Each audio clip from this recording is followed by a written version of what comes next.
নবীর সাহাবী আবু হুরায়রা রাদিয়াল্লাহু তাআলা আনহু ইসলাম ধর্ম গ্রহণ করার কারণে আল্লাহর নবীর হাতে হাত রেখে কালেমা পাঠ করেছেন। আবু হুরায়রার মা তো কোনো মুসলমান হন নাই, মুশরিক। আবু হুরায়রার মা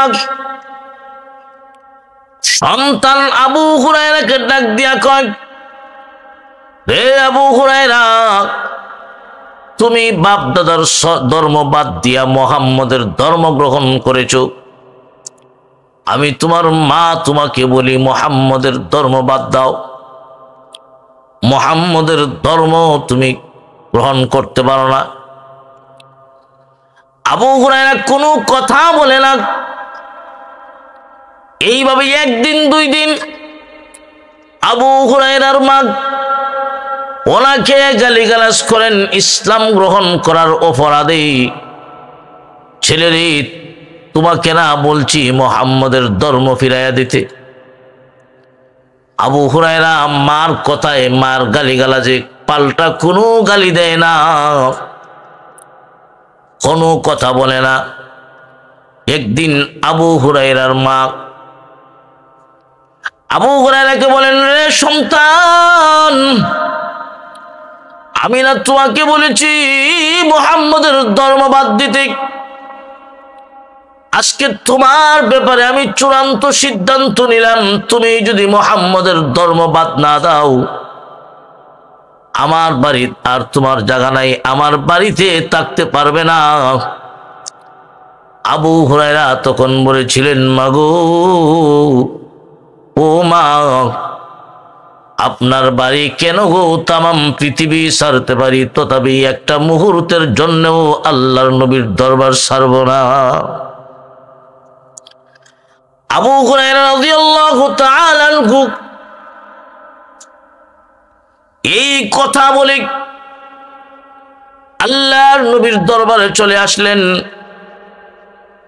আবারও আল্লাহর নবীর দরবার থেকে যখন পরের দিন বাড়িতে গেলেন, আবু হুরায়রার মা এই দিনও আবারও গালিগালাজ শুরু করে দিয়েছেন।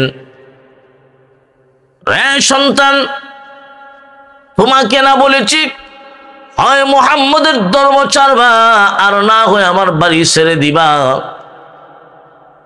তুমি কেন মুহাম্মদের ধর্ম ছাড়তেছ না? মুহাম্মদের ধর্ম থেকে কেন ফিরে আসতেছ না? আবু হুরায়রার মা আবু হুরায়রাকে গালিগালাজ করলেন, সাথে বিশ্ব পয়গম্বর আল্লাহর নবীকেও গালিগালাজ করলেন। ও মুসলমান ইমানদার, আবু হুরায়রা রাদিয়াল্লাহু তাআলা আনহুর আম্মা যখন এই বিশ্ব নবীকে নিয়ে গালমন্দ করলেন, গালিগালাজ করলেন, আবু হুরায়রার অন্তরে দারুণ আঘাত লাগলো। কারণ সত্যিকারের ঈমানদার যারা, তাদের সামনে যদি কেউ নবীকে গালি দেয় বরদাস্ত করতে পারে না। এই জন্য দেখবেন অনেক ঈমানদার মুসলমান এই পৃথিবীতে এমন আছে, নামাজ পড়ে না, রোজা রাখে না, আল্লাহর হুকুম মানে না, কিন্তু নবীকে যদি কেউ গালি দেয় বরদাস্ত করতে পারে না। কারণ ঈমানদার এমন নিজের জীবনের চাইতেও আল্লাহর নবীকে বেশি মহব্বত করে। ও মুসলমান ইমানদার, আবু হুরায়রা রাদিয়াল্লাহু তাআলা আনহু কান্না করেন, চোখ থেকে পানি ছেড়ে ছেড়ে কান্দে। আল্লাহর নবীর দরবারে গেছেন, সেখানে গিয়াও কান্দেন। আল্লাহর নবী জিজ্ঞাসা করলেন, রে আবু হুরায়রা, কান্নার কারণ কি? কে তোমাকে কষ্ট দিল? কি হয়েছে? আবু হুরায়রা বলেন, ইয়া রাসূলুল্লাহ, ইয়া হাবিবাল্লাহ, ও নবীজি, আমি যে আপনার কাছে কালেমা পাঠ করেছি, আমি যে মুসলমান হয়েছি, আমি যে ঈমান গ্রহণ করেছি, এই ঈমান গ্রহণ করার অপরাধে আমার মা আমাকে অনেক গালিগালাজ করেছে, এমনকি বাড়ি থেকে পর্যন্ত বের করে দিয়েছে।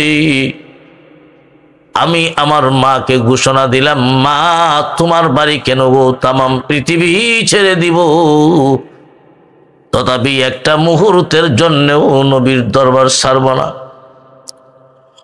নবীজি আমাকে গালিগালাজ করছেন, গালমন্দ করছেন, পাল্টা কোনো গালি দেই নাই, আমি সবর করেছি। কিন্তু আজকে আমার আম্মা আপনাকে গালি দিছেন, এই জন্য আর বরদাস্ত করতে পারতেছি না। আমার নবীকে গালি দিবে আমি বরদাস্ত করতে পারি না। আল্লাহর নবী বলেন, রে আবু হুরায়রা, তোমার আম্মা গালি দিছেন, আর কি করবা, সবর করো, ধৈর্য ধারণ করো, কান্দো না। তোমার মা আমাকে গালি দিছেন, তুমি তো তোমার আম্মাকে গালি দিতে পারো না, সবর করো, ধৈর্য ধারণ করো। আবু হুরায়রা রাদিয়াল্লাহু তাআলা আনহু বলেন, না গো হুজুর, আপনি আমার আম্মার হেদায়েতের জন্য দোয়া করুন। বুখারী শরীফের হাদিস, আল্লাহর নবী দুইটা হাত এইভাবে উপরের দিকে উঠাইয়া দিছেন, নবীজি দোয়া করতেছেন, আল্লাহুম্মা হদি উম্মা আবি হুরায়রা, আল্লাহুম্মা হদি উম্মা আবি হুরায়রা, আল্লাহুম্মা হদি উম্মা আবি হুরায়রা। আল্লাহ তুমি আবু হুরায়রার আম্মাকে হেদায়েত দাও। নবীজি এত বরকতপূর্ণ দোয়া করতেছেন, আর আবু হুরায়রা দোয়া ছেড়ে দিয়া বাড়ির দিকে দৌড় দিচ্ছেন। সাহাবীরা জিজ্ঞাসা করেন, রে আবু হুরায়রা, আল্লাহর নবী তোমার আম্মার হেদায়েতের জন্য দোয়া করতেছেন, আর এই বরকতপূর্ণ দোয়া ছেড়ে দিয়া তুমি বাড়ির দিকে দৌড় দিচ্ছ, তার কারণ কি? এত বরকতপূর্ণ দোয়া রেখে তুমি দৌড় দিয়া বাড়ির দিকে যেতে পারো না। আবু হুরায়রা রাদিয়াল্লাহু তাআলা আনহু বলেন, রে সাহাবীরা, তোমরা আমাকে ছেড়ে দাও, আমি বাড়িতে গিয়া আগে দেখতে চাই আমি আগে পৌঁছলাম না বিশ্ব নবীর দোয়া আমার বাড়িতে আগে পৌঁছেছে। ভাইয়েরা আমার, লক্ষ্য করে দেখুন, আবু হুরায়রা রাদিয়াল্লাহু তাআলা আনহু অন্যান্য দিনের মতো বাড়িতে গেছেন, ঘরের সামনে দরজায় গিয়া কটকট করে আওয়াজ দিছেন, ভিতর থেকে আওয়াজ আসতেছে। ওনার আম্মা ডাক দিয়া বলেন, কে রে? আমার সোনামণি আবু হুরায়রা নাকি? আবু হুরায়রা বলেন, আমার মা যখন ভিতর থেকে আওয়াজ দিলেন, আমি ওই আওয়াজেই, আমার আম্মার আওয়াজেই ঈমানের গন্ধ পেয়েছি। আমার মার গলার কণ্ঠের মাঝে আমি ঈমানের ঘ্রাণ পেয়েছি। দরজা খুললেন, আমার আম্মা যখন সামনে হাজির হলেন, মা ডাক দিয়া বলেন, সন্তান রে, তুমি মুহাম্মদের ধর্ম গ্রহণ করার কারণে আমি তোমাকে এত গালিগালাজ করলাম, গালমন্দ করলাম, এত নির্যাতন করলাম, কিন্তু কোনোদিন তুমি আমাকে পাল্টা গালি দাও নাই, আমাকে পাল্টা গালি দাও নাই। তোমার এত সুন্দর চরিত্র হয়ে গেল, এমনকি আমি তোমার নবীকেও গালি দিলাম, কিন্তু তুমি আমাকে পাল্টা গালি দিলে না। সন্তান রে, তোমার এত সুন্দর চরিত্র কেমনে হইল? আমি যখন তোমার নবীকে গালি দিলাম আর তুমি যে বাড়ি থেকে চলে গিয়েছিলে, রে সন্তান, তুমি বাড়ির থেকে যাওয়ার পর থেকে আমার ভিতরে ভিতরে যেন একটা জ্বালা পোড়া সৃষ্টি হয়ে গেছে, আমার ভিতরে যেন জ্বালা জ্বালা যন্ত্রণা সৃষ্টি হয়ে গেছে। গোসল করলাম, ভিতরের জ্বালা যন্ত্রণা আর শেষ হয় না। আমার অন্তরের ভিতরে জ্বালা যন্ত্রণা যদি হয়, আর আপনি যদি উপরে পানি ঢালেন, শরীরে যদি পানি দেন ভিতরের জ্বালা কোনোদিন শেষ হয় না, হবেও না। আবু হুরায়রার আম্মা বলেন, সন্তান রে, আমার মনে চাইতেছে তুমি যেই নবীর হাতে কালেমা পাঠ করেছো, আমি তোমার নবীকে একটা নজর দেখব, আমাকে নিয়ে চলো বিশ্ব নবীর দরবারে, আমিও যাব, তোমার নবীকে একটা নজর দেখব। আবু হুরায়রা মনে মনে বলেন, মনে মনে ভাবতেছেন, এটা এমনি নয় বিশ্ব নবীর দোয়া কবুল হয়েছে, এটা এমনি নয় নবীজির দোয়া কবুল হয়ে গেছে। আবু হুরায়রার আম্মা গোসল দিলেন, কাপড় পরিধান করাইয়া আল্লাহর নবীর দরবারে ওনার আম্মাকে নিয়ে গেলেন। আবু হুরায়রার মা নবীজির চেহারার দিকে তাকাইয়া সেজদায় পড়ে গেলেন, আর ডাক দিয়া বলেন, ও নবীজি, এতদিন পর্যন্ত আপনার প্রতি আমার ধারণা ভালো ছিল না, আমি মনে করতাম আপনি মিথ্যা নবুয়তের দাবিদার, আমি আপনার উপর আমার ধারণা ভালো ছিল না, কিন্তু আপনার এই চেহারায় প্রমাণ করি আপনি দুকাবাজ মিথ্যাবাদী নবী হতে পারেন না, মিথ্যাবাদী হতে পারেন না, নিশ্চয় আপনি আল্লাহর পয়গাম্বর, এতে আর কোনো সন্দেহ নাই। আর দেরি করতে চাই না,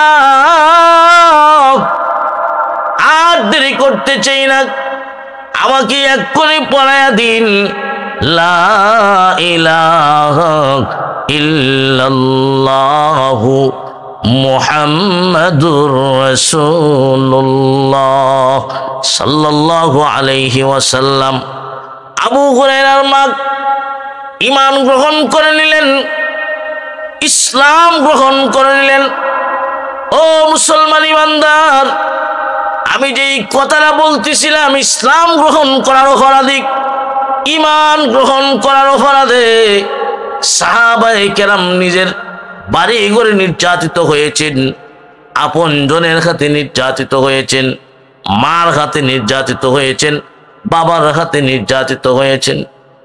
নবীর আরেকজন সাহাবী সাদ ইবনে আবি ওয়াক্কাস রাদিয়াল্লাহু তাআলা আনহু, ঠিক এমনি ভাবে উনিও যখন কালেমা পাঠ করেছেন, সাদ ইবনে আবি ওয়াক্কাস রাদিয়াল্লাহু তাআলা আনহু যখন কালেমা পাঠ করেছেন, ইমানদার যখন হয়েছেন, ওনার আম্মাও ওনাকে ডাক দিয়া কয়, রে সন্তান, তুমি মুহাম্মদের দরবারে যাওয়া আসা করতে পারবে না, মুহাম্মদের দরবারে যাবে না, তোমাকে নিষেধ দেওয়া হলো, তুমি মুহাম্মদের কাছে যাবে না। সাদ ইবনে আবি ওয়াক্কাস রাদিয়াল্লাহু তাআলা আনহু মার কথা শুনে না, মুহাম্মদের কাছে যাওয়া আশা করেন, বিশ্ব নবীর কাছে যায়, মা বাধা দিয়ে আটকাইতে পারে না। এমনি মা ঘোষণা দিল, রে সন্তান, মুহাম্মদের দরবার যদি ছাড়তে না পারো, মুহাম্মদের কাছে যাওয়া আসা যদি বন্ধ করতে না পারো, আমার বাড়িতে তোমার জায়গা নাই। সাদ ইবনে আবি ওয়াক্কাস এইভাবেই ঘোষণা দিলেন, ও মা, আপনার বাড়ি কেন গো, তামাম পৃথিবী ছেড়ে দিতে পারি, তথাপি একটা মুহূর্তের জন্যও আল্লাহর নবীর দরবার ছাড়তে পারি না। সাদ ইবনে আবি ওয়াক্কাস রাদিয়াল্লাহু তাআলা আনহু এমন ভাবে যখন ঘোষণা দিলেন, মা ওনাকে ভয় দেখাইতেছেন, সন্তান রে, তুমি যদি মুহাম্মদের কাছে যাওয়া আসা বন্ধ না করো, তাহলে আমিও আজকে থেকে অনশন করলাম, আর খানা খাবো না, না খেয়ে মারা যাইমু। আবু সাদ ইবনে আবি ওয়াক্কাসের মা খানা বন্ধ করে দিয়েছেন, খানা বন্ধ করে দিয়েছেন।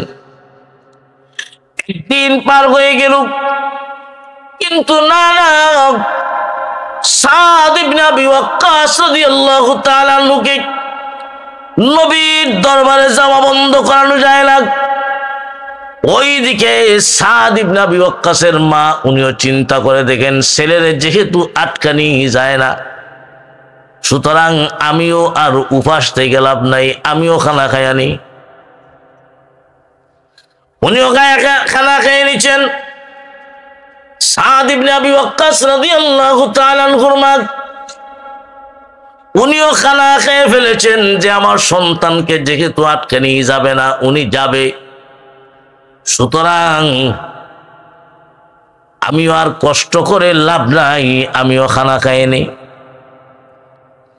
এই ঘটনা সাদ ইবনে আবি ওয়াক্কাস রাদিয়াল্লাহু তাআলা আনহু বিশ্ব নবীর কাছে গিয়া যখন বর্ণনা করলেন, আল্লাহর নবী মুস্কি হাসি দিয়া বলেন, ফেদাকা আবি ওয়া উম্মি।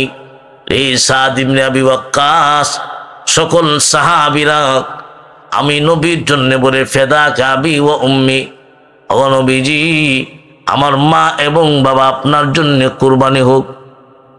আমি নবী এই কথাটা উল্টা বলতেছি, ফেদাকা আবি ওয়া উম্মি। সাদ ইবনে আবি ওয়াক্কাস, আমি মুহাম্মদের মা এবং বাবা, আমি মুহাম্মদের মা এবং বাবা তোর মতো সাহাবীর জন্য কুরবানি হয়ে যা। সুবহানাল্লাহ।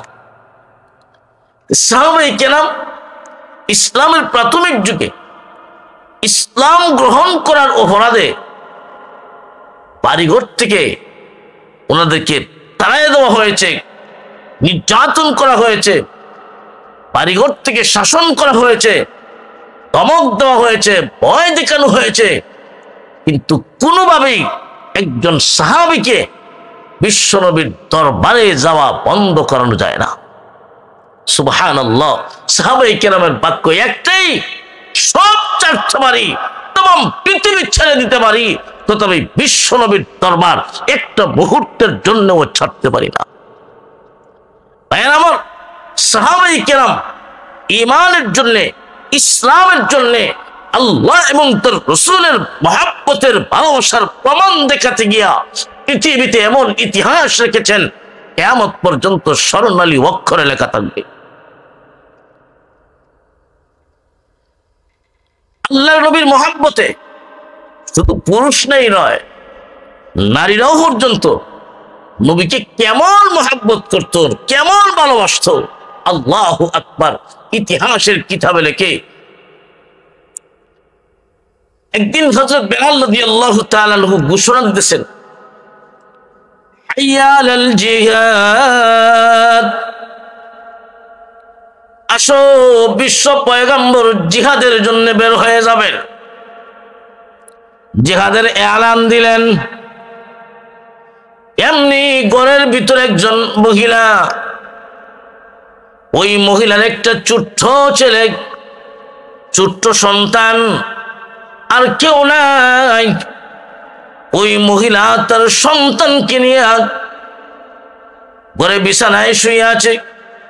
ওই মুহূর্তে হযরত বেলাল রাদিয়াল্লাহু তাআলা আনহু ঘোষণা দিতেছেন, হাইয়া আলাল জিহাদ, হাইয়া আলাল জিহাদ। আসলে কোন আশিকে রাসূল আল্লাহর নবী জিহাদে বের হয়ে পড়বেন, জিহাদের ময়দানে বের হয়ে পড়বেন। যদি কোন আশিকে রাসূল থাকো তাহলে বের হয়ে যাও, আশিকে রাসূলের খাতায় নামটা লেখাও। ওই মহিলা তার ছোট্ট বাচ্চা নিয়ে ঘরে বিছানায় শুয়ে আছেন। এমনি মনে মনে চিন্তা করতেছেন, আমি কাকে যুদ্ধের ময়দানে পাঠাবো? আমার তো কেউ নাই, আমার স্বামী তো যুদ্ধের ময়দানে শাহাদত বরণ করেছে, আমার তো একটা মাত্র সন্তান, তাও আবার উপযুক্ত নয়, ছোট্ট সন্তান, কি করবে? মা চোখ থেকে পানি ছেড়ে ছেড়ে কান্দে। কেন কান্দে? ওই মহিলা এই জন্য কান্দে, আজকে আমি যুদ্ধের ময়দানে কাউকে পাঠাতে পারবো না, আমার সন্তানটা উপযুক্ত না। সন্তান যদি উপযুক্ত হতো, আমি আমার সন্তানকে যুদ্ধের ময়দানে পাঠায়া হয়তো মুজাহিদের মা হতাম, আর না হয় গাজীর মা হতাম। কিন্তু আজকে তো আমি মুজাহিদের মাও হতে পারলাম না, গাজীর মাও হতে পারলাম না, আমি কাউকে তো যুদ্ধের ময়দানে পাঠাতে পারি নাই। মহিলা চোখ থেকে পানি ছেড়ে ছেড়ে কান্দে। সন্তান মার সন্তান মায়ের নিচে আছে, মার চোখের পানি সন্তানের বুকের উপর যখন পড়লো, সন্তান চোখ খুলে দেখে তার মা কান্দে। জিজ্ঞাসা করলো, মা কি হয়েছে? মা তখন বলে, সন্তান রে, এই মুহূর্তে হযরত বেলাল ঘোষণা দিয়েছেন আল্লাহর নবী জিহাদের ময়দানে বের হয়ে যাবেন। যদি কোনো আশিক রাসূল থাকো, জিহাদের ময়দানে নামটা লেখানোর জন্য আমি কাকে যুদ্ধের ময়দানে পাঠাবো? তুমি তো একমাত্র সন্তান, বয়স কম, যুদ্ধে যাওয়ার মতো উপযুক্ত নয়, তাই আমি তোমাকে যুদ্ধের ময়দানে দিতে পারি না। আমি মুজাহিদের মাও হতে পারবো না, গাজীর মাও হতে পারবো না। এই জন্যে আমি কান্দি, এই জন্যে আমি কান্দি। এমনি ওই সন্তানটা ডাক দিয়া কয়, মা আপনি কান্দেন না, চোখের পানি মুছে ফেলুন, আমাকে নিয়ে চলুন আল্লাহর নবীর দরবারে। কথা দিলাম আমি হয়তো আপনাকে মুজাহিদের মা বানাবো, আর না হয় গাজীর মা বানাবো। আমি কথা দিলাম, আমাকে নিয়ে চলুন নবীজির দরবারে। ওই মহিলা ওই ছোট্ট সন্তানটাকে নিয়ে আল্লাহর নবীর দরবারে হাজির। জিহাদের ময়দানে যারা যাবেন, মুজাহিদের কাতারে লাইন ধরানো হইতেছে। ওই ছোট্ট বাচ্চারা লাইনে গিয়ে দাঁড়ায়। তখন যিনারা যুদ্ধে যাওয়ার জন্য প্রস্তুতি যারা গ্রহণ করেন, কে যুদ্ধে যেতে পারবে কে পারবে না, সাহাবায়ে কেরাম যারা নির্বাচন করতেছেন, ওই ছোট্ট বাচ্চাটাকে লাইন থেকে সরাই দিয়েছেন, বাবা তুমি যাও, তুমি উপযুক্ত নও। ওই সন্তানটা তার মায়ের মাধ্যমে আল্লাহর নবীর সাথে একটু কথা বলবে, অনুমতি চাইলো। সাহাবায়ে কেরাম নবীজির কাছে বললেন, নবীজি অনুমতি দিলেন। ওই সন্তান এবং তার মা দুজন নবীজির কাছে। মা ডাক দিয়া কই, ইয়া রাসূলুল্লাহ, ইয়া হাবিবাল্লাহ, আমার তো কেউ নাই, আমার স্বামী যুদ্ধের ময়দানে শাহাদাত বরণ করেছে, একমাত্র সন্তান এই ছোট্ট সন্তানটা, আমার সন্তানটাকে আমি জিহাদের জন্য দিলাম। আল্লাহর রাসূল বলেন, মা তোমার সন্তানকে তুমি এখন নিয়ে যাও, বয়স হয় নাই, বেঁচে থাকুক, সে যুদ্ধের ময়দানে যাওয়ার উপযুক্ত হয় নাই, তুমি নিয়ে চলো। নবীজি বলছেন ফিরাই নিতে। মা কি করবেন? মা সন্তানটাকে নিয়ে ফিরে যায়। সন্তান তখন মাকে বলে, মা আবার যাই, আমি নবীর সাথে একটু কথা বলবো। আল্লাহু আকবার! এই ছোট্ট বাচ্চাটি, ছোট্ট ছেলেটি নবীর সাথে কথা বলবে। কি কথা? এমনি ওই ছোট্ট সন্তান তার মাকে নিয়ে আবার বিশ্ব নবীর কাছে হাজির। সন্তান ডাক দিয়া কয়, ছেলেটা ডাক দিয়া কয়, আল্লাহর নবী গো, বেয়াদবি মাফ করবেন, আমি আগে জানতে চাই। আমি দেখেছি আমার মা যখন চুলায় আগুন ধরায়, আমার মা যখন চুলার ভিতরে আগুন ধরায়, তখন ছোট ছোট লাকড়ি আগে দেয় যাতে আগুনটা ভালো করে ধরে, এরপরে বড় লাকড়ি দেয়। আল্লাহর নবী গো, আপনিও আবু বকর উমরের মতো বড় বড় সাহাবীদেরকে যুদ্ধের অনুমতি পরে দিবেন, আগে আমার মতো ছোট ছোট সাহাবীদেরকে যুদ্ধের অনুমতি দিন। আমরা জিহাদ করে শাহাদত বরণ করে আগে যাতে যুদ্ধের ময়দানের আগুনটা জ্বালাইয়া দিতে পারি। এই ছোট্ট ছেলে এমন যুক্তি দিয়া যখন কথা বলে, আল্লাহর রাসূল বলেন, ও সাহাবীরা, এই ছেলেটাকে যুদ্ধের অনুমতি দিয়ে দিলাম। আল্লাহু আকবার! ও ভাই, এই জন্যে সাহাবায়ে কেরাম, নারী হোক পুরুষ হোক, ছেলে মেয়ে, বয়স্ক আর কম বয়সের যারাই বলেন, রাসূলের জন্য এত পাগল পারা ছিলেন। আল্লাহু আকবার! নিজের জীবন উৎসর্গ করতে রাজি। রাসূলের গায়ে একটা আঘাত থাকবে, কোন মহিলা সাহাবী পর্যন্ত বরদাস্ত করতে পারে না। একজন মহিলা তার চুলের বাচ্চা দেখে নিয়ে নবীজির কাছে হাজির, ইয়া রাসূলুল্লাহ, আমি জানি আমার সন্তানটা যুদ্ধ করতে পারবে না, আমি যুদ্ধের ময়দানে দিলাম, কাফির বেঈমানেরা আপনার উপর যখন আঘাত করবে, তীর মারবে, আমার সন্তানটাকে আপনি ডাল হিসেবে ধরে রাখবেন, কাফির বেঈমানের তীরগুলা যেন আমার সন্তানের গায়ে লাগে, আপনি বিশ্ব পয়গম্বরের গায়ে যেন কাফির বেঈমানের তীর না লাগতে পারে। সুবহানাল্লাহ, কেমন আশিক রাসূল ছিলেন তারা! ইসলামের জন্য, ঈমানের জন্য সাহাবায়ে কেরাম বিরল এক ইতিহাস রেখে গেছেন। এই পৃথিবীতে কিয়ামত পর্যন্ত এমন ইতিহাস কেউ রাখতে পারবে না। আল্লাহ পাক রব্বুল আলামিন আমাদের সবাইকে সাহাবায়ে কেরামের ঈমানের মতো সব মজবুত এই পৃথিবীর জমিনে এক আল্লাহর উপর যারা বিশ্বাস স্থাপন করে, লা ইলাহা ইল্লাল্লাহু মুহাম্মাদুর রাসূলুল্লাহ, এই কালেমা অন্তরে বিশ্বাস করা, মুখে স্বীকার করা, আমলে বাস্তবায়ন করা, তাসদীক বিল জিনান, ইকরার বিল লিসান, আমল বিল আরকান। লা ইলাহা ইল্লাল্লাহ এই কালেমা যারা বিশ্বাস করে তাদের পরিচয় হলো মুমিন, ইমানদার। ইমানদার নারী হোক অথবা পুরুষ হোক, মহান আল্লাহ ইমানদার নারী পুরুষকে মহান আল্লাহ ভালোবাসে। মুমিন হলে, ইমানদার হলে কি মর্যাদা, কি দাম! এক নম্বর হলো, তুমি যদি মুমিন হও, তুমি যদি ইমানওয়ালা হও, মহান আল্লাহ স্বয়ং নিজেই তোমার জিম্মাদার হয়ে যাবে। শুধু তার এক মুমিন ইমানদার বান্দা বান্দিকে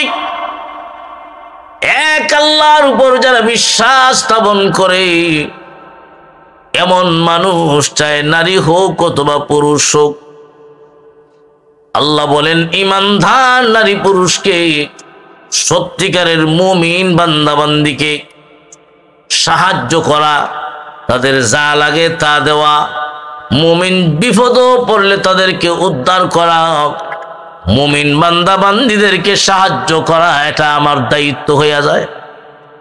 আল্লাহ বলে আমার দায়িত্ব হয়ে যায় মুমিন ইমানদার নারী পুরুষকে সাহায্য করা। ও মুসলমান ইমানদার, তুমি যদি সত্যিকারের মুমিন হও, তাহলে এই কথা ভুলে গেলে চলবে না। সত্যিকারের ইমানদার যদি হতে পারো, তুমি বিপদে পড়বা, মহান আল্লাহ তোমাকে সাহায্য করবে। এখন প্রশ্ন হতে পারে, হুজুর আমরা তো মুমিন ইমানদার, কত বড় বিপদ, 1 বছর ধরে আসি কিন্তু আল্লাহ তো উদ্ধার করে না। যে আমি মুমিন ইমানদার, বিপদ পড়ছি কথা ঠিক, কিন্তু আল্লাহকে ডাকি আল্লাহ শুনে না, তার অর্থ হইলে আমার মুমিন হওয়ার মাঝে দোষ আছে, আমি সত্যিকারের মুমিন হতে পারছি না।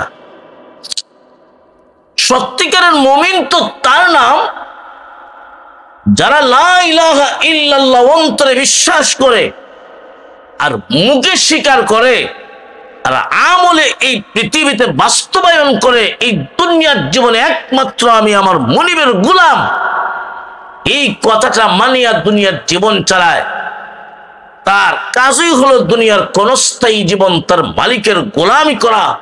সত্যিকারের গোলাম যদি তোমার কাজে কর্ম হতে পারো, তবেই তুমি প্রমাণ করতে পারবা তুমি সত্যিকারের মুমিন। আর এমন মুমিন যদি হও, মহান আল্লাহ তোমাকে সাহায্য করবে। وَكَانَ حَقًّا عَلَيْنَا نَصْرُ الْمُؤْمِنِينَ।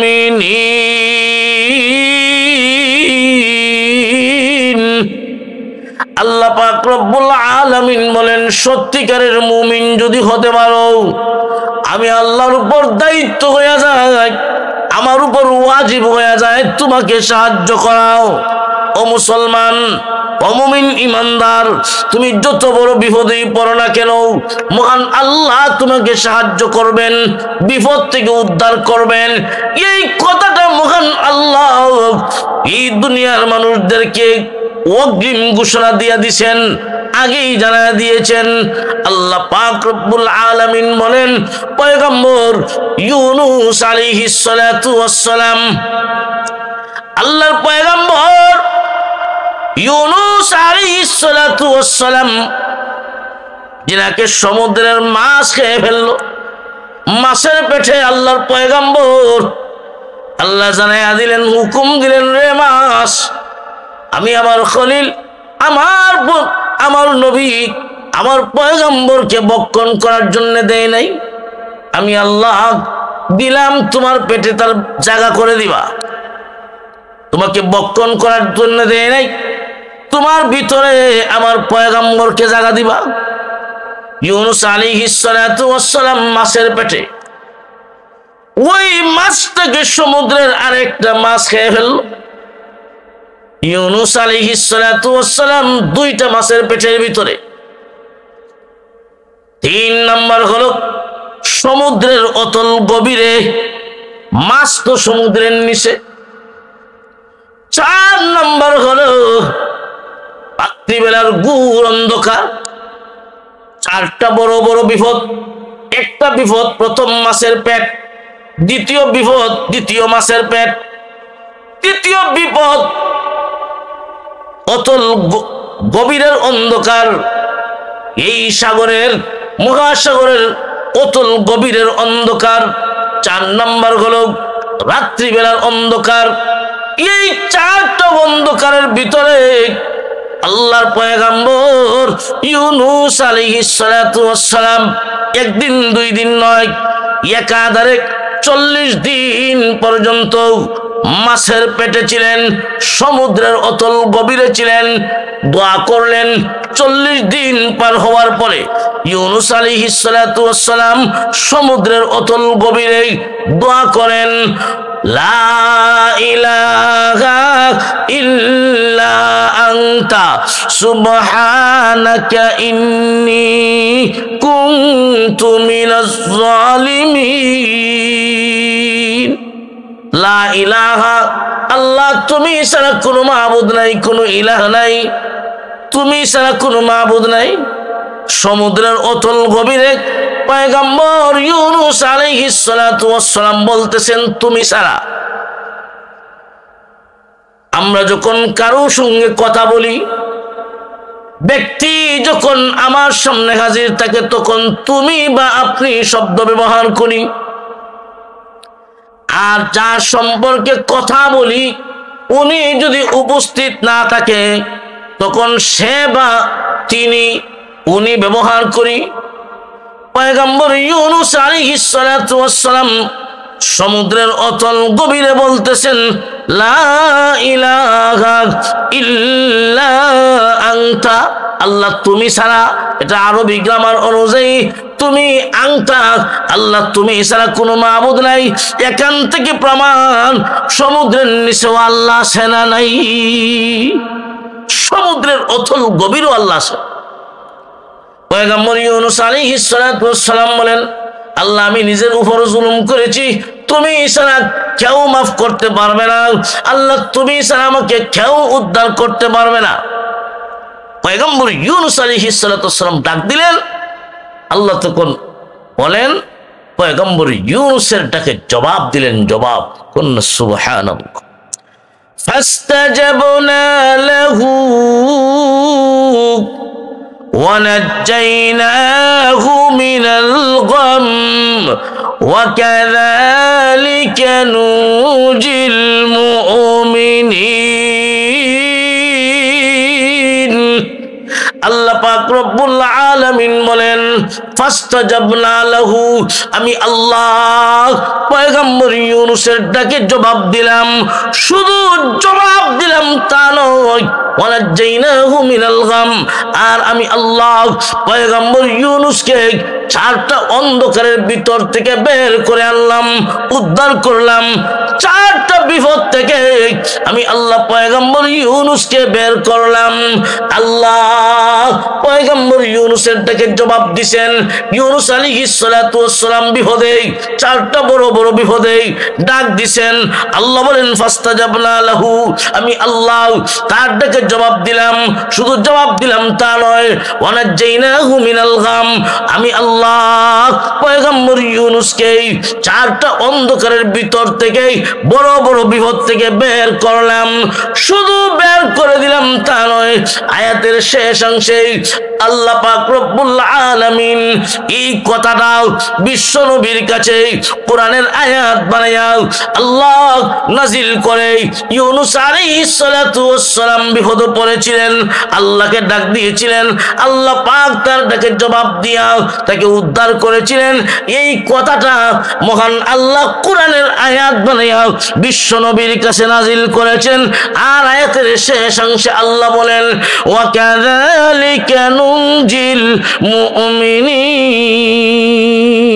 আল্লাহ পাক রব্বুল আলামিন বলেন, রে উম্মতে মুহাম্মদী, তোমরাও যদি সত্যিকারের মুমিন হও, ও আমার নবীর উম্মত, উম্মতে মুহাম্মদী, তোমরা যদি সত্যিকারের মুমিন হইতে পারো, আমি আল্লাহ তোমাদেরকে অগ্রিম ঘোষণা দিলাম। এমনি ভাবে কথার অর্থ কি? যেমনি ভাবে পয়গম্বর ইউনুস আলাইহিস সালাতু ওয়াস সালাম বিপদে পড়েছিলেন, কত বড় বিপদে পড়েছেন, আর আমাকে ডাক দিছেন, আমি আল্লাহ তার ডাকে জবাব দিয়া বিপদ থেকে উদ্ধার করলাম। ঠিক তেমনি ভাবে রে উম্মতে মুহাম্মদী, তোমরাও যদি সত্যিকারের মুমিন হতে পারো, আমি আল্লাহকে বিপদে পড়ে ডাক দিবা, ডাক দিতে দেরি হবে, আমি আল্লাহ তোমাদের ডাকে জবাব দিতে দেরি করব না। আজকে আমরা ডাকতে পারি না, বিপদে পড়ি কথা ঠিক, কিন্তু ডাকতে পারি না। ডাকি আল্লাহ শোনে না। আমি সত্যিকারের মুমিন হওয়ার মাঝে দোষ আছে ভাই। এই জন্য আপনি আমি যদি সত্যিকারের ঈমানদার হতে পারি, আল্লাহ বলেন তোমার কোনো চিন্তা নাই, তোমার কোনো ভয় নাই, আমি আল্লাহ সব জায়গায় তোমাদেরকে বিজয় দান করবো। সুবহানাল্লাহ। সত্যিকারের মুমিন হও, আমি আল্লাহ তোমাকে মহব্বত করব। ঈমানদার নারী পুরুষকে আল্লাহ কি পরিমাণ মহব্বত করে, ঈমানদারদেরকে আল্লাহ কি পরিমাণ ভালোবাসে। ভাই যত বড় বিপদ আসুক না কেন, আল্লাহ যদি হেফাজত করতে চায়, দুনিয়ার কোন শক্তি তাকে ধ্বংস করতে পারবে না। পয়গম্বর নূহ আলাইহিস সালাতু ওয়াস সালামের জামানায় এক ঈমানদার আল্লাহর বান্দী নূহ আলাইহিস সালাতু ওয়াস সালামের উপর ঈমান গ্রহণ করেছে। একাধারে 950 বছর পর্যন্ত আল্লাহর পয়গম্বর নূহ আলাইহিস সালাতু ওয়াস সালাম কালেমার দাওয়াত দিলেন। মাত্র নারী পুরুষ মিলায়া মাত্র 40 জন উম্মত কালেমা গ্রহণ করেছে। নারী পুরুষ মিলায়া মাত্র 40 জন। নূহ আলাইহিস সালাতু ওয়াস সালাম 950 বছর পর্যন্ত কালেমার দাওয়াত দিয়েছেন, নির্যাতিত হয়েছেন, মনে কোনো দুঃখ নাই, কোনো ব্যথা নাই। একদিন একটা ছোট বাচ্চা তার বাবার আঙ্গুল ধরে রাস্তা দিয়ে যায়, আর ওই বাচ্চাটা পয়গম্বর নূহ আলাইহিস সালাতু ওয়াস সালাম সামনে, বাচ্চারা তার আব্বুকে জিজ্ঞাসা করে, আব্বু এই লোকটা কে, মানুষ পাথর মারে? বাবা পরিচয় দেয়, উনি নবী দাবি করেন, কালেমার দাওয়াত দেন, নূহ নবী, লোকেরা ওনাকে পাথর মারে। ওই ছোট বাচ্চাটা তখন তার বাবাকে বলে, আব্বু আমার আঙ্গুল ছেড়ে দেন, আমিও একটা ঢিল দিয়ে আসি। ওই ছোট বাচ্চাটি একটা পাথর হাতে নিয়ে পয়গম্বর নূহ আলাইহিস সালাতু ওয়াস সালামের দিকে পাথর ছুঁড়ে মারলো। নূহ আলাইহিস সালাতু ওয়াস সালামের গায়ে এই পাথরটা যখন পড়লো, অন্তরে দারুণ আঘাত লেগে গেল। নূহ আলাইহিস সালাতু ওয়াস সালাম মনে মনে ভাবতেছেন, এই ছোট বাচ্চাটি কেমনে বুঝলো আমাকে পাথর মারতে হয়, ঢিল মারতে হয়? এতে প্রমাণ হয়ে গেল এই জাতির ব্লাড ক্যান্সার হয়ে গেছে, রক্তে দুল তরে গেছে। আমি দাওয়াত দিই আর না দিই, এই জাতি কখনোই আর ঈমান গ্রহণ করবে না। বদ্ধ করে নিলেন, رب لا تذر على الأرض من الكافرين ديارا। নূহ আলাইহিস সালাতু ওয়াস সালাম আল্লাহর কাছে বদ্ধ করে ফেললেন, প্রভু হে, এই ছোট বাচ্চাটি কেমনে বুঝলো আমাকে পাথর মারতে হয়? এতদিন পর্যন্ত ৯৫০ বৎসর পর্যন্ত কালেমার দাওয়াত দিলাম, মনে কোনো দুঃখ নাই, মনে কোনো আঘাত নাই। আল্লাহ, এই ছোট বাচ্চাটি পাথরের আঘাত যখন করলো, অন্তরে দারুণ আঘাত লেগে গেল। আমি বুঝতে পেরেছি এই জাতির রক্তে দোষ ধরে গেছে। আমি দাওয়াত যতই দিই না কেন, এই জাতি আর ঈমান গ্রহণ করবে না। আল্লাহ, একটা কাফেরের বাচ্চাকে আর দুনিয়ায় জিন্দা রাখিও না। আল্লাহ বলেন, মঞ্জুর। বুদ্ধ করছেন, প্রত্যেক নবীদের জন্য একটা স্পেশাল দোয়া ছিল, সব নবীগণ দুনিয়ায় নিয়ে আনিছেন। আপনি আমার পয়গম্বর বলেন, আমার স্পেশাল দোয়া হাসরের মাঠে আল্লাহর কাছ থেকে নেব। সুবহানাল্লাহ। নূহ আলাইহিস সালাতু ওয়াস সালাম বদ্ধ করেছেন, আল্লাহ কবুল করছেন। নূহ আলাইহিস সালাতু ওয়াস সালামকে হুকুম হলো, নৌকা বানাও আর ঈমানদার যারা আছে এদেরকে তোমার নৌকাতে উঠাইবা। আমি আল্লাহ এমন ভাবে মহাপ্লাবন দিব, বন্যা দিব, तमाम পৃথিবীতে যত বেঈমান কাফের আছে সব এই বন্যার মাধ্যমে ধ্বংস করে দিব। নূহ আলাইহিস সালাতু ওয়াস সালামের মহাপ্লাবন হবে, বন্যা হবে, নৌকা তৈরি হইতেছে। ওই সময় একজন ঈমানদার বৃদ্ধা মহিলা নূহ আলাইহিস সালাতু ওয়াস সালামের উপর ঈমান গ্রহণ করেছে। ওই বৃদ্ধা মহিলা নূহ আলাইহিস সালাতু ওয়াস সালামকে বলে, ও আল্লাহর পয়গম্বর, আমাকে নৌকাতে আপনার সাথে নিয়ে উঠেন, নৌকায় আরোহণ করার সময় আমাকে সাথে নিয়েন। নূহ আলাইহিস সালাতু ওয়াস সালাম বলেন, ঠিক আছে। কিন্তু এই দিকে নূহ আলাইহিস সালাতু ওয়াস সালাম নৌকা তৈরি করে ঈমানদার নারী পুরুষকে নৌকাতে আরোহণ করাইলেন। আর এই বুড়া বৃদ্ধা মহিলার কথা স্মরণ নাই। এই মহিলা যে বলেছিল যে আমাকে সাথে নিয়েন, নূহ আলাইহিস সালাতু ওয়াস সালাম এই বন্যায় 40 দিন পর্যন্ত নৌকাতে ছিলেন। পৃথিবীর সবচেয়ে উঁচু জায়গা যেখানে, সেখানেও 40 গজ পানি হয়েছিল। কাবাঘর পর্যন্ত পানির নিচে চলে গেছে, মাটির নিচে চলে গেছে। নূহ আলাইহিস সালাতু ওয়াস সালামের বন্যার সময়ই আল্লাহর ঘরখানায় কাবা মাটির নিচে পড়েছিল। এত বড় বন্যা, মহাপ্লাবন। এই মহাপ্লাবনে বাসমান অবস্থায় পয়গম্বর নূহ আলাইহিস সালাতু ওয়াস সালামের নৌকা ঈমানদার নারী পুরুষকে নিয়ে 40 দিন পর্যন্ত ছিল। 40 দিন পর যদি পর্বতে গিয়া টেস্ট লাগলো, আল্লাহ বন্যা শেষ করলেন, তখন স্মরণ হইছে ওই বৃদ্ধা মহিলার কথা। ইয়ামলিক নূহ আলাইহিস সালাতু ওয়াস সালাম আফসোস করে বলেন, আহারে, ওই ঈমানদার মহিলার কথা তো স্মরণ নাই। ওই ঈমানদার মহিলার কথা তো আমি ভুলে গিয়েছি। নূহ আলাইহিস সালাতু ওয়াস সালাম ওনার সাথীদেরকে নিয়ে ওই মহিলার বাড়ির দিকে যাইতেছেন। ওই মহিলার কি হালত একটু দেখে আসি, উনি আসে না নাই। বন্যা শেষ হওয়ার পরে ওই মহিলার বাড়িতে গেলেন। উনি বাড়িতে যাওয়ার আগে দেখেন, দূর থেকে দেখেন মহিলা বাড়ির সামনে কাজ করে। নূহ আলাইহিস সালাতু ওয়াস সালাম যখন কাছে গেলেন, এমনি মহিলা ডাক দিয়া কয়, ও আল্লাহর পয়গম্বর, বন্যা কবে হবে? বন্যা কবে হবে? আমাকে সাথে নিয়েন। আল্লাহর পয়গম্বর বলেন, বন্যা তো হয়ে গেছে। মহিলা কয়, আমি তো কইতাম পারি না। সারা পৃথিবীতে সবচেয়ে উঁচু জায়গা যেখানে, সেখানে 40 গজ পানি হয়েছে। এত বড় মহাপ্লাবন হয়েছে, আর ওই ঈমানদার নারী তার পায় না, উনি টেরও পায় না বন্যা কখন হয়েছে। আল্লাহ বুঝাইয়া দিলেন, ও পয়গম্বর, বিপদের সময় তুমি তোমার উম্মত ভুলে যেতে পারো, তোমার উম্মতকে ভুলে যেতে পারো, কিন্তু আমি আহকামুল হাকিমিন, আমি আমার ইমানদার বান্দাবান্দিকে এত ভালোবাসি, এত মহব্বত করি, আমার ইমানদার নারী পুরুষের কথা আমি আল্লাহ কখনোই ভুলি না। তুমি ভুলে যেতে পারো, উম্মত ভুলে যেতে পারো, কিন্তু আমি আল্লাহ তার বান্দাকে ভুলি না। আমি না বান্দা নিজ হাতে বানাইলাম।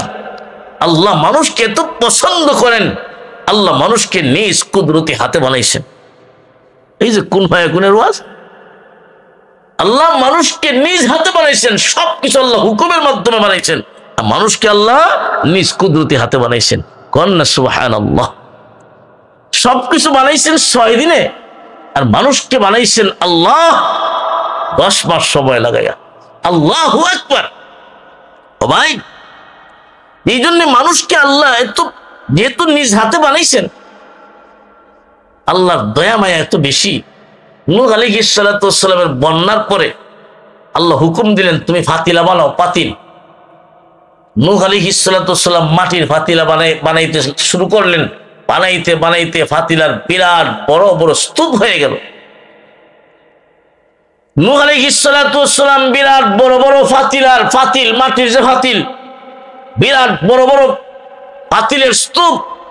আল্লাহ কি করব? ফাতিল বানানো শেষ, আল্লাহ বলেন একটা লাঠি হাতে নাও, আর এক একটা বাইরে ভাঙ্গো। এমনি নূহ আলাইহিস সালাতু ওয়াস সালাম বলেন, আল্লাহ এই মাটির ফাতিলা আমি নিজ হাতে যে বানাইলাম, ভাঙতে বড় মায়া লাগে, যেহেতু আমি নিজ হাতে বানাইছি, আবার নিজ হাতে ভাঙমু, কষ্ট লাগে। কোনো জিনিস নিজ হাতে বানাইলে ওই জিনিসটা নিজ হাতে ভাঙতে বড় মায়া লাগে, ঠিক না বেঠিক? আপনি আমার সমাজও দেখবেন, আপনি আমি যদি কোনো কিছু নিজ হাতে বানাই, এই জিনিসটা ভাঙতে বড় কষ্ট লাগে। অনেক মানুষ এমন আছে, বাবার হাতে একটা জিনিস তৈরি করা, বাপ দুনিয়াতে নাই, বাবার স্মৃতি হিসাবে ওই জিনিসটা রাইখা দেয়, ভাঙ্গে না বাবার মহব্বতে, ঠিক না বেটি? নূহ আলাইহিস সালাতু ওয়াস সালাম বলেন, প্রভু ওই পাতিলা আমি নিজ হাতে বানাইলাম, এখন আবার নিজ হাতে ভাঙমু, আমার বড় কষ্ট লাগে। আল্লাহ কোন জিনিস নিজ হাতে বানাইলে ভাঙতে না কষ্ট লাগে? আল্লাহ বলেন, রে পয়গম্বর, আমিও জানি কোন জিনিস নিজ হাতে বানাইলে ভাঙতে বড় মায়া লাগে, বড় কষ্ট লাগে। আমি আল্লাহ খুব ভালো করে জানি, তোমাকে জানানোর জন্যে আমি আল্লাহ হুকুম দিয়েছি। ওরে পয়গম্বর, আমি আল্লাহ যেই মানুষগুলা নিজ কুদরতি হাতে বানাইলাম, আমি আল্লাহ মানুষকে নিজ কুদরতি হাতে বানাইলাম, আর তুমি বদ্ধ করে দিলে ওই মানুষকে আমি আল্লাহ বন্যা দিয়া ধ্বংস করে দিতে, আমি আল্লাহ মহাপ্লাবন দিয়া ধ্বংস করে দিতে আমি আল্লাহর কেমন মায়া লেগেছে। তুমি সাধারণ মাটির ফাতিলা বানাইলা, আর এটাই তুমি আবার নিজ হাতে ভাঙবা, কষ্ট লাগে। তাহলে তুমি বুঝো, তোমাকে বুঝানোর জন্যে আমি আল্লাহ হুকুম দিলাম। আমি আল্লাহ এত সব মানুষ বানাইলাম, মহব্বত করি, আমি আল্লাহ আমার বান্দা বান্দিকে মহব্বত করি। আমি যে নিজ হাতে বানাইলাম, আর তুমি বদ্ধ করলে আমি আল্লাহ যে তোমার বদ্ধ হয়, এই সমস্ত মানুষকে আমি আল্লাহ বন্যা দিয়া ধ্বংস করে দিলাম, আমি আল্লাহর কেমন মায়া লেগেছে। আল্লাহু আকবার। আল্লাহ পাক রব্বুল আলামিন মানুষদেরকে বড় ভালোবাসেন, মানুষকে বড় পছন্দ করেন। মানুষ হলো আশরাফুল মাখলুকাত, সৃষ্টির শ্রেষ্ঠ জাতি। মানুষ হলো আল্লাহর খলিফা। অমানুষ, তোমার মর্তবা আল্লাহ পাক এমন দিয়েছেন, নূরের তৈরি ফেরেশতার চাইতেও বেশি। আজকে আমি মানুষ সম্মানী হয়ে আমার সম্মান নিজেই বুঝি না। এই জন্য ভাই, এই পৃথিবীতে আমরা সবাই আল্লাহর খলিফা। আল্লাহর খলিফা হয়ে যেহেতু আসছি, জমিন আল্লাহ, আসমান আল্লাহ, এই বিশ্ব ভূমণ্ডলের মালিক হলেন তিনি। সুতরাং আল্লাহর জমিনে আল্লাহর দ্বীন প্রতিষ্ঠিত করা আমি খলিফার দায়িত্ব। এই জন্য আলাই কালিমাতুল্লাহর জন্য আল্লাহর জমিন আল্লাহর দ্বীন প্রতিষ্ঠা করার জন্য সবাইকে চেষ্টা করতে হবে, কারণ আমরা সবাই খলিফা। এই জন্য ভাই এই দুনিয়াতে বিশ্বাস করতে হবে আমার মালিক, আমার খালিক, আমার মাবুদ, আমার রিজিক দাতা একজন, তিনি হলেন আল্লাহ, লা ইলাহা ইল্লাল্লাহ। এই আল্লাহর উপর তুমি যেমন অন্তরে বিশ্বাস করো, আসমান আর জমিনের মালিক একজন, মুখে স্বীকার করো, তোমার কথায় কাজে প্রমাণ যদি করাইতে পারো, সত্যিকারের মুমিন তুমি হয়ে যাইবা। আর সত্যিকারের মুমিন হতে পারলেই দুনিয়াতেও তোমার মর্যাদা বেশি, পরকালেও তোমার মর্যাদা মহান আল্লাহ বাড়াইয়া দিবেন। আল্লাহ আমাদের সবাইকে এই দুনিয়াতে যতদিন দেখেন সত্যিকারের মুমিন হইয়া থাকার